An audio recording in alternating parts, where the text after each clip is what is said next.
أعوذ بالله من الشيطان الرجيم.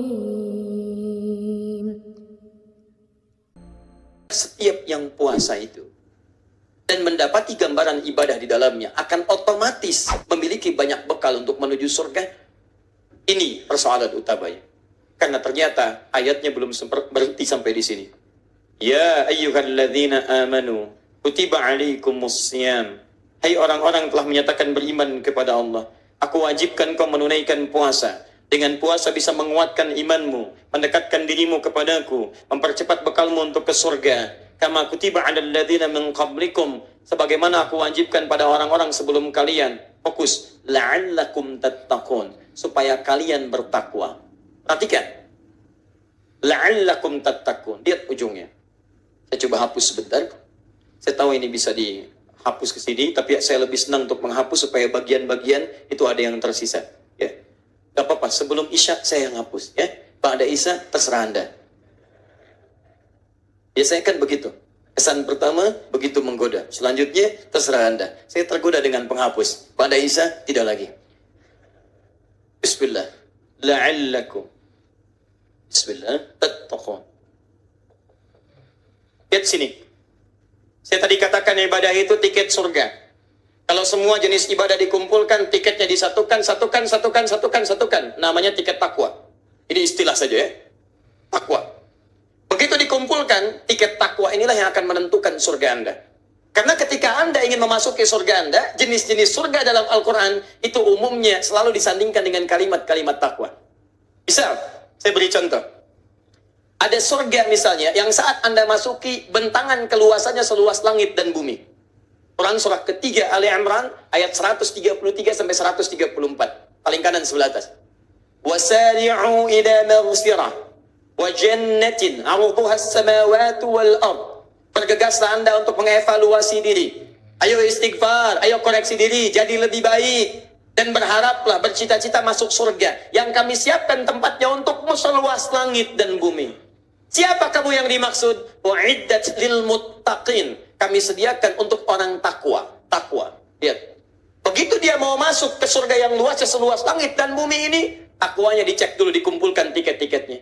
Dari mana mendapatkan nilai takwa ini? Lihat ayat 134-nya. Itu amalannya. Alladzina yunfiquna fis sarai wad dharra, orang yang gemar infak dalam keadaan lapang ataupun sulit. Wal kadhimina al ghaidha, yang sanggup menahan amarah. Wal 'afina 'anil nas, yang memaafkan kesalahan orang lain. Wallahu yuhibbul muhsinin, dan dia banyak berbuat baik dalam kehidupan dan dicintai oleh Allah Subhanahu wa taala. Dia mengumpulkan kebaikan, infak, tahan amarah, banyak berbuat kebaikan, amal soleh.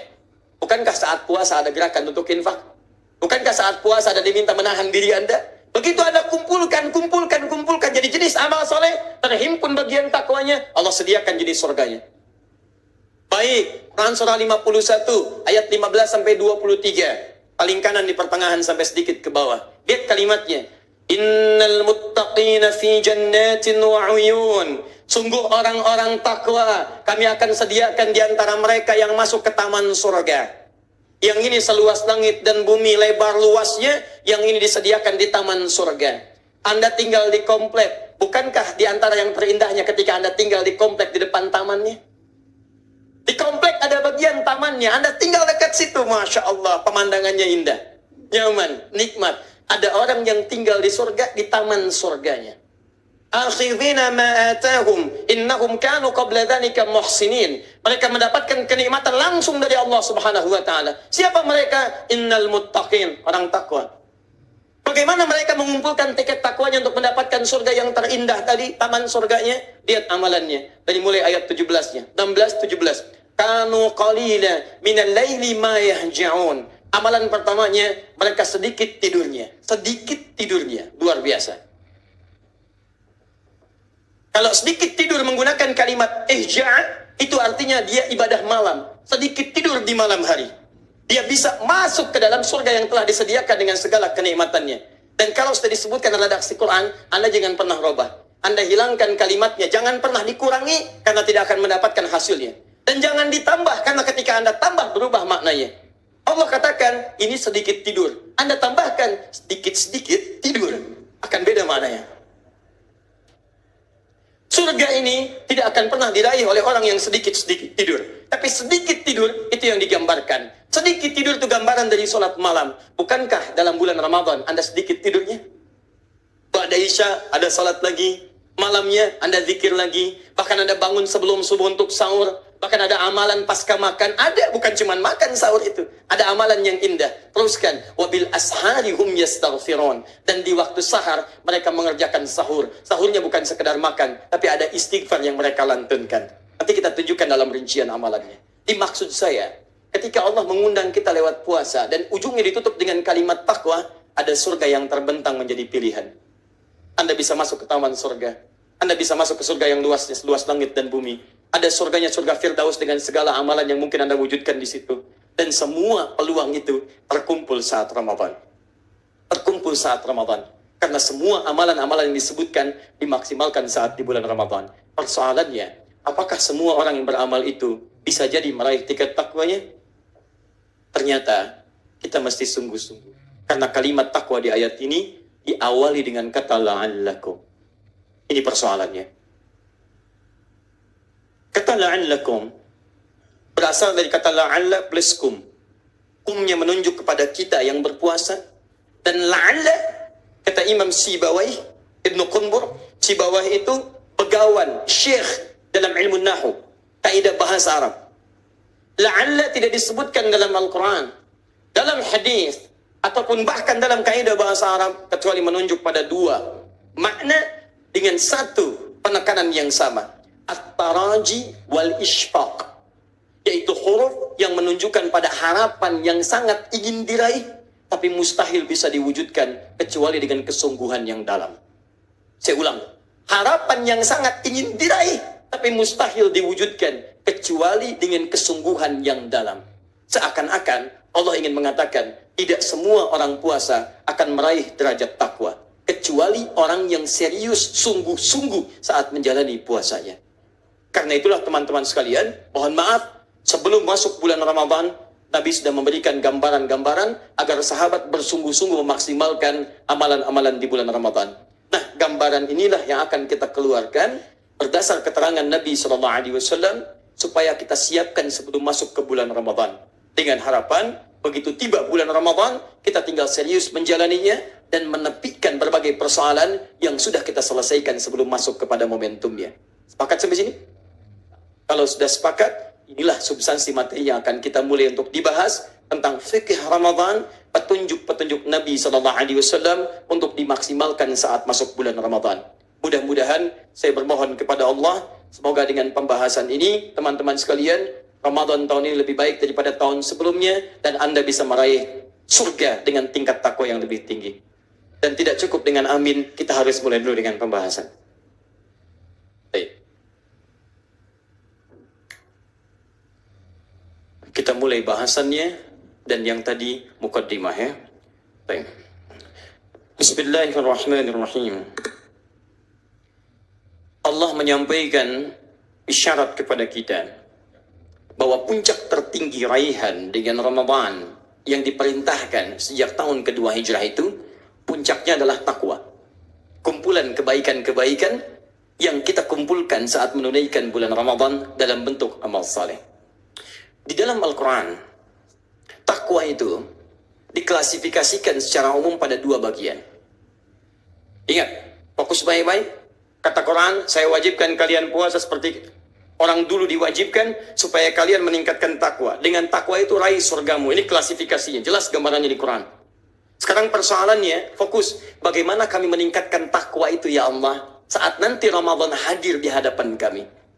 Maka Allah sampaikan kepada Rasulnya Muhammad SAW dan diteruskan kepada umatnya sampai kekinian kemudian kita maksimalkan. Oleh para ulama, gambaran-gambaran dari Rasulullah SAW ini dikumpulkan dan diklasifikasikan sehingga terstruktur amalannya untuk bisa kita siapkan. Nah, bagaimana cara menyiapkan semua detailnya? Maka dikeluarkanlah jenis-jenis nilai takwa dalam Al-Quran dan Sunnah, dibagi kepada beberapa bagian supaya mudah kemudian untuk dirinci dan diamalkan, dan detailnya kita maksimalkan saat Ramadan. Terbagilah kepada dua bagian utama. Jikalau disebutkan takwa dalam Al-Quran ataupun hadis, itu jenisnya umumnya hanya ada dua. Satu, bentuknya bisa berupa perintah, al-amr. Jadi kalau disebutkan kalimat takwa, bentuk pertama sifatnya perintah. Jadi kita lihat al-amr. Kalau saya sebutkan perintah, amr maksudnya perintah untuk mengerjakan. Yang kedua, ada bentuknya larangan. An-nahy. Kalau dalam ilmu bahasa, ini dua-duanya perintah sebetulnya. Ini perintah mengerjakan, ini perintah meninggalkan. Hanya supaya mempermudah pemahaman kita, yang ini disebutkan perintah, yang ini larangan. Terus ya? Fokus. Saya bagi dulu petanya, nanti setelah itu baru kita turunkan detil amalannya. Perintah ini, yang ini dibagi dua lagi. Yang harus dikerjakan, lakukan, do it. Itu dibagi dua lagi. Ada yang disebut oleh para ulama dengan al-bu'd rabbani, dimensi spiritual. Orang tua kita menyebutnya hablum minallah, hubungan vertikal terkait dengan Allah Subhanahu wa taala. Wujudnya ibadah ritual. Sisi spiritual, hubungan kita dengan Allah, wujudnya ibadah ritual. Fokus. Jenisnya, saya turunkan dulu. Jenisnya, misal salat, langsung mengatur kita hubungan dengan Allah Subhanahu wa taala. Misal, ada interaksi dengan Al-Quran. Bukankah saat Anda membaca Al-Quran, ada kedekatan tersendiri dengan Allah Subhanahu wa ta'ala? Bahkan bagi orang-orang yang kuat imannya, jangankan baca, baru dengar sudah ada sentuhan dalam jiwanya. Persis seperti imam bacakan dalam salat. Anda mendengar, imam yang baca, kok Anda yang terseduh-seduh? Imam yang baca, kok Anda yang mengeluarkan air mata? Itu ada di Quran surah ke-8, Al-Anfal, ayat kedua. Innamal mu'minuna alladhina idza dzukirallahu wajilat qulubuhum wa idza tuliyat 'alaihim ayatuhu zadatuhum imana wa 'ala rabbihim yatawakkalun. Sungguh orang-orang yang beriman itu kalau disebutkan nama Allah ada getaran dalam jiwanya. Dan yang lebih dahsyat kalau dibacakan kepadanya ayat-ayat Allah ada tambahan dalam imannya. Bertambah keimanannya, terbangun kedekatannya dengan Allah Subhanahu wa taala, meningkat tawakalnya. Ciri kedekatan itu ada pada sisi tawakal. Wa 'ala rabbihim yatawakkalun, bertambah dekat dengan Rabbnya, meningkat nilai tawakalnya.